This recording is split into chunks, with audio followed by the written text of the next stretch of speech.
Praise the Lord. இயேசுவுக்குள் அன்பானவர்களே, உங்கள் அனைவரையும் ஆண்டவர் இயேசு கிறிஸ்துவின் நாமத்தினால் வாழ்த்துகிறேன். ஆமென். இன்றைய நாளுக்கான இறை வார்த்தை உணவு மத்தேயு 20:26-27.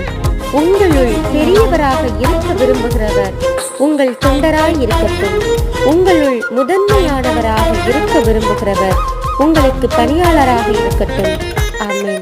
கிறிஸ்துவில் பிரியமானவர்களே, இன்றைக்கான இறை வார்த்தையை நாம் ஆழ்ந்து சிந்திக்கின்ற பொழுது, மானிட மகன் பலருடைய மீட்புக்கு ஈடாக தம் உயிரை கொடுப்பதற்காக வந்தாரோ, அதே போன்ற அந்த சகோதர சகோதரிகளே, நாமும் அவரை போலவே தொண்டு ஏற்பதற்கு அல்லாமல் தொண்டு ஆற்றுவதற்காக நாமும் பணிபுரிய வேண்டும் என்றதாக இறை வார்த்தையின் மூலம் நமக்கு ஆண்டவர் பணிப்பதை பார்க்க முடிகின்றது. இந்த சிந்தனையோடு இன்றைய நாளை நாம் தொடர்ந்து பயணிப்போம். வாழ்வோம்.